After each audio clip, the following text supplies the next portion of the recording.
Rifeensa buqqa'uu akkasuma kan caccabu rifeensa qarqarasa kan ciccituuf hedduu kan nu fayyadudha jechuudha. Zayitiin kun egaa hundumti keenya itti fayyadamuu qabna jechuudha. Zayitii hedduu bareedaa fi ni binnallee yoo jenne gatii qaaliidhaan kan bitamudha jechuudha.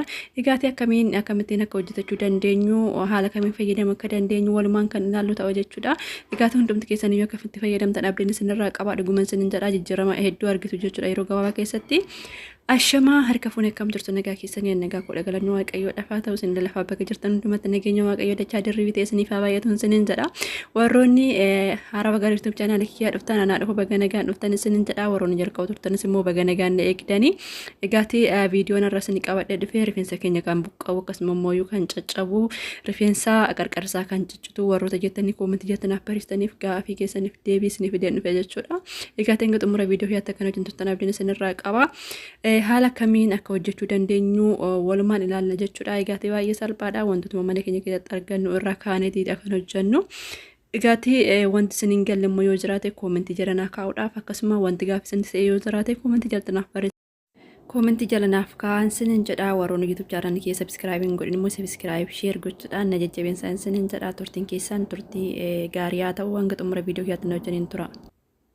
Wantoonni nu barbaachisan qurunfudii tumamaadha jechuudha. Haala kanaan argitan qurunfudii yookiin immoo mismaarii isa jedhamu sana jechuudha. Maankaa lamatu nu barbaachisa. Maankaa lamaan kan keenya biraddisti yookiin immoo meeshaa nuuf mijatetti haala kanaan niqanna jechuudha. Garuu meeshaan nuti fayyadamnu sun qulqulluu ta'uudha qabaata. Foolii nyaata qabaachuu hin qabaatu. Rifeensa keenyaaf gaarii waan hin taaneef sirriitti qulqulleessan sinin jedha.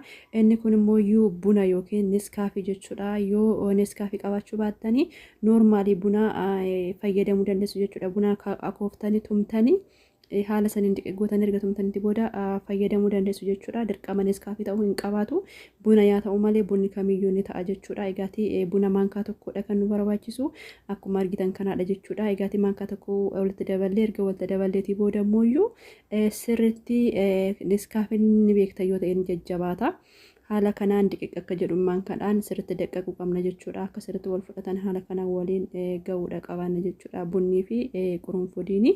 Egaati haala kanaan waliin geenyeetii booda zayitii kokonaat ooyiliidha jechuudha. Inni kuni kokonaat ooyilii akkuma beektan gosoota adda addaatu jira. Isin gosa ofii keessanii qabdan fayyadamuu dandeessanii. Akkasuma kokonaat ooyilii yoo qabaachuu baattan zayitii rifeensa keessanii fayyadamtan kamiyyuu ni ta'a jechuudha. Egaati haala kanaan zayitii kokonaat ooyilii kan keenyatti naqannee erga kokonaat ooyilii qabaachuu baattan illee weeraa zayitii yookiin immoo zayituun kamiyyuu ni ta'a jechuudha.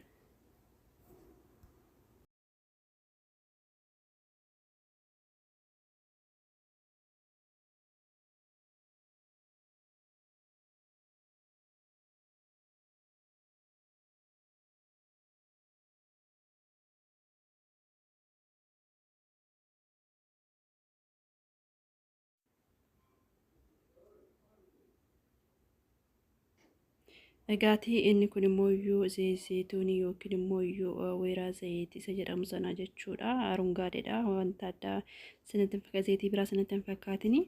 Egaati isa kanallee haala kanaan maankaa tokkotti dabalanna jechuudha. Yoo qabaattan fayyadamuu dandeessan yoo hin qabaanne immoo dirqama miti jechuudha.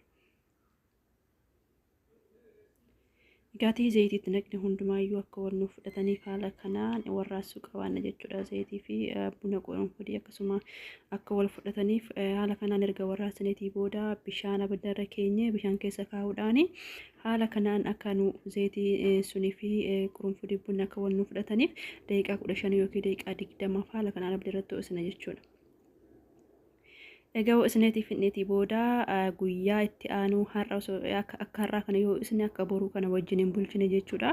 Guyyaa itti aanu keessaa dhimbiibbachuu qabna jechuudha. Guyyaa sana laxuu yeroodhuma sana keessaa dhimbiibna yoo ta'e faayidaan nu barbaannu suni bunni qurunfudiin zayitiin adda addaa sun wal nuuf fudhatu waan ta'eedhaaf egaati guyyaa akka har'aa isne guyyaa akka boruu immoo haala kanaan carqiidhaan yookiin immoo manxalalaadhaan keessaa dhimbiibuu dandeenya jechuudha. Egaati haala kanaan erga keessaa dhimbiibbanneetii booda zayitii keessaan ba'u sana zayitii baay'ee bareedaa fi gabaadhaan beekna osoo jenneeti zayitii baay'ee wuddii ta'edha jechuudha. Egaati mana keenya keessatti wantootuma argannurraa wantootuma gatii guddaan hin baasisne wantuma qabnurraa haala kanaa zayitii rifeensa keenyaaf gaarii ta'ee hojjechuu dandeenya jechuudha. Hundi keessan iyyuu haala kanaan fayyadamuu dandeessan jechuudha. Zayitii adda addaa gabaarraa bituu irraa wantuma qabnu sana mana keessatti haala kamiin rifeensa keenyaaf akka gaarii ta'utti hojjennee itti fayyadamuu dandeenya, haala kamiin dibachuu dandeenya kan jedhudha jechuudha viidiyoon kan kuwarraa. Egaati zayitii gosa adda addaa binnee zayitii kanas fayyadamne ilaallaa. Yoo faayidaan qabaanne ni dhisna, sanis ni binna. Yoo faayidaan qabaanne ni dhisna jechuudha. Akkas gochuurra garuuyyuu zayitiidhuma mana qabnu sana akkamittiin akka fayyadamuu dandeenyu jechuudha. Egaati haala kanaan yoo fayyadamtanii torban keessatti jijjiiramanii argitu jechuudha. Zayitii baay'ee bareedaa rifeensa keenya kan buqqa'u akkasumas rifeensa keenya kan caccabu rifeensa keenya kan marguu dideef baay'ee bareedaadha jechuudha. Hundi keessan akka itti fayyadamtan abdiin isinirraa qaba. Egaati haala kanaan erga keessa cuunfineetii fidheetii booda warroonni viitaaminii rifeensa qabdan viitaaminii A warroonni qabdan akkasuma tea oil warroonni qabdan almond oil warroonni qabdan haala kana erga keessa cuunfineetii booda itti dabaluu dandeessan jechuudha.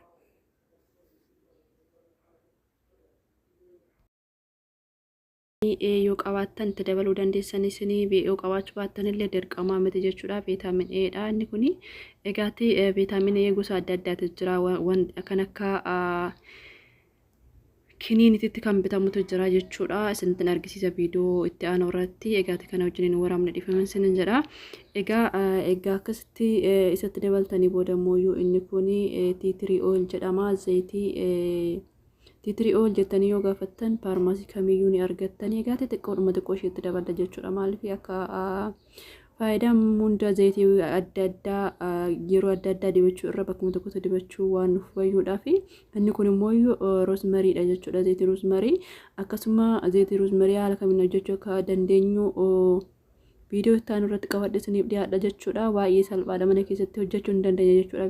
Zayitii alaa binnu kana hundumayyuu mana keenya keessatti hojjetachuu waan dandeenyuuf haala kamiin akka hojjennu immoo walumaan ilaalla jechuudha. Egaati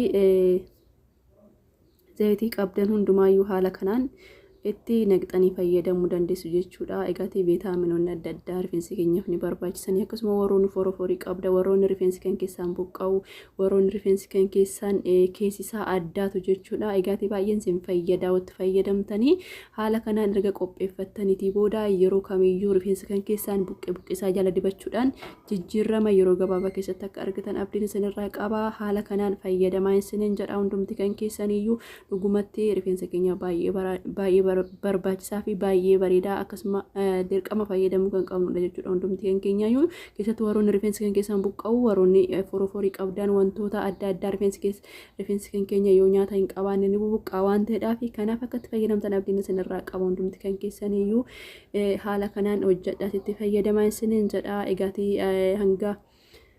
hanga xumura viidiyoo kiyyaatti waan wajjin turtaniif guddaan isin galateeffadha. Aga viidiyoo biraatiin walitti deemnutti turtiin keessan turtii gaarii naaf haa ta'u. Yoo gaaffii qabaattan koomentii jalatti naaf barreessaa. Viidiyoon keessan tole laayik godhaa. Akkasuma immoo hiriyoota keessan akkasaniif ga'uudhaaf hiriyoota keessaniif sheerii gochuu hin dagatinaa isiniin jedha. Hedduun isin jaaladha, hedduun isin kabajaa. Nagaatti turaa turtii gaarii. Kooment gochuudhaan maatii keenyaaf ta'uu hin dagatinaa. Galatooma.